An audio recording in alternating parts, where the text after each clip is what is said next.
Hello, my students. Welcome to Brain Quads, a learning platform which is designed for concept-based learning.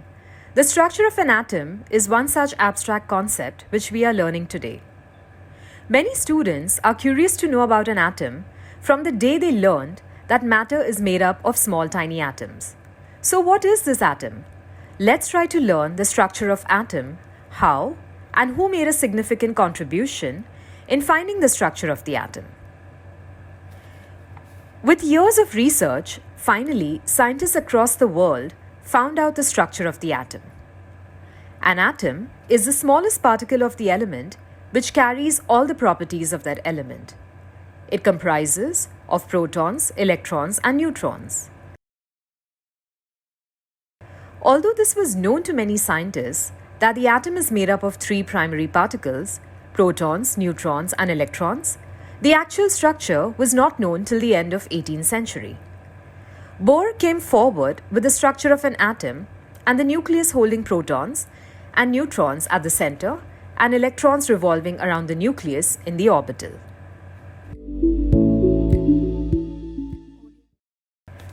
Many scientists proposed different atomic models. One of the scientists, J.J. Thomson, proposed atomic model similar to that of a Christmas pudding. He proposed that electrons and protons are embedded in the body of the atom just the way raisins and fruits are embedded in the body of the Christmas pudding. The number of protons and neutrons are the same, therefore atom is a neutral particle. However, this model was not accepted.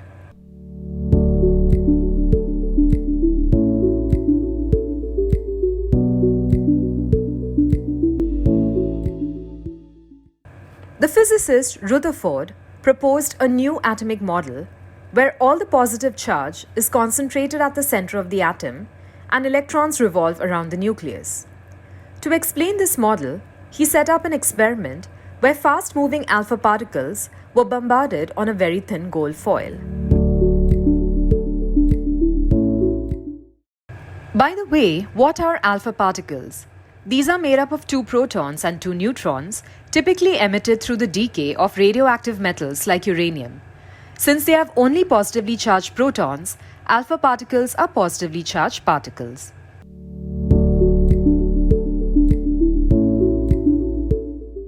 So what was Rutherford's experiment? Let's understand it. He took a very thin foil of gold, placed at the center of the detecting zinc screen, then alpha particles were bombarded on the foil. What was his observation? He observed most of the alpha particles passed through the foil, few were partially bent, and very few bounced back. This confirmed that foil has a lot of empty space through which alpha particles could easily pass through. When positively charged alpha particles hit these positively charged nucleus, they were deflected, repelled, and rebounded in 180 degrees after hitting heavy nucleus of the gold atom. This confirmed that the positive charge of the atom is concentrated at one position and it occupied very little space of the atom. However, Rutherford's model couldn't explain why atom was stable in spite of electrons moving around the nucleus and why they didn't gain acceleration and didn't fall into the nucleus.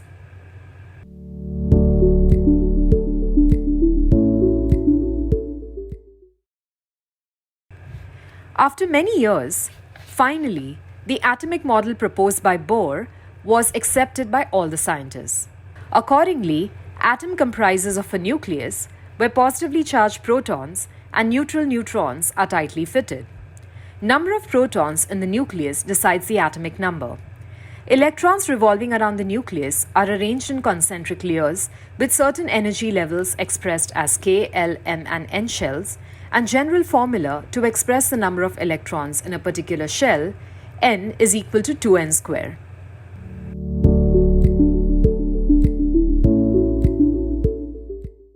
Thus, as per the rule, maximum number of electrons occupied in any given orbit is equal to 2n square, where n is the orbit number. Therefore, First orbit named K shell occupies only 2 electrons, second shell L occupies 8 electrons, third shell M occupies 18 electrons, and the fourth shell N occupies 32 electrons. However, please note, the last orbit of any atom occupies maximum 8 electrons, irrespective of its atomic number. Now let's learn about how electrons occupy the shells. Hydrogen has just 1 electron and occupies first shell. Helium has 2 electrons and both occupy the first shell. Lithium with atomic number 3 has 2 shells. The first shell occupies 2 electrons and the third electron goes into second shell. Beryllium with atomic number 4 has 4 electrons. 2 electrons occupy first shell and remaining 2 occupy second shell. This way, from lithium with atomic number 3 till neon with atomic number 10, all the remaining electrons occupy second shell whose maximum capacity is 8. Similarly, in the atoms with atomic number 11 to 18, after filling first 2 shells, third shell starts filling up. Thus, sodium has 1 electron in the third shell, magnesium has 2, aluminium has 3, silicon has 4, phosphorus has 5, sulfur has 6, chlorine has 7, and argon has 8 electrons in the third and outermost shell. The given chart shows atomic number of an element, number of protons, neutrons, and electrons present in each of its atom. It also shows the distribution of electrons in the respective orbits for the first 18 elements.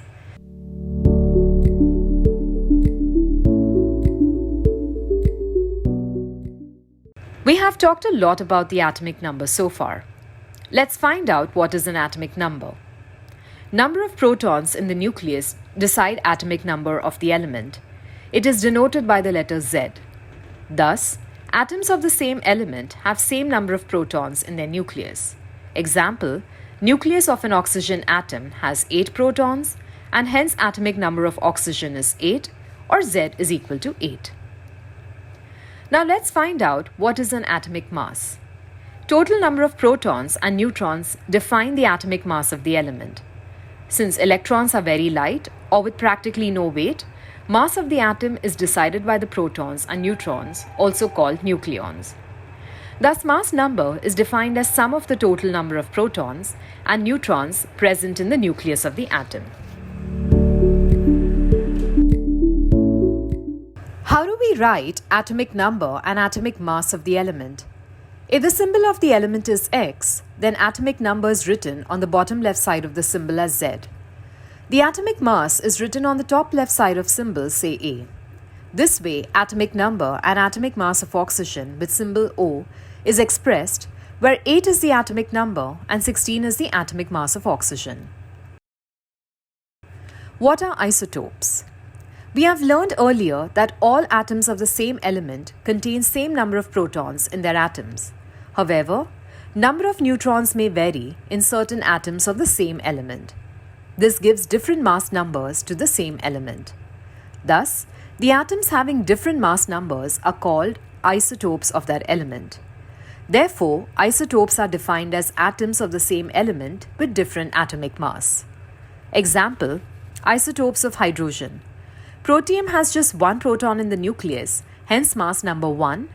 Deuterium with 1 proton and 1 neutron, hence mass number 2. And tritium has 1 proton and 2 neutrons, hence mass number 3. Interestingly, chemical properties of isotopes are the same, but physical properties are different. For example, uranium-235 is radioactive, whereas uranium-238 is non-radioactive. Many elements are found as a mixture of isotopes in nature. One such example is chlorine, where 2 forms of isotopes with mass number 35 and 37 are found in 3:1 proportion. Therefore, average atomic mass of chlorine is 35.5. We have learned isotopes. Now let's learn about isobars. What are isobars? Elements having different atomic number but the same atomic mass are called isobars. Example, calcium with atomic number 20 and argon with atomic number 18. Both have atomic mass 40. Calcium has 20 protons and argon has 18 protons, but they have different number of neutrons. While calcium has 20 neutrons, argon has 22 neutrons. Since both have different atomic number, their properties are completely different.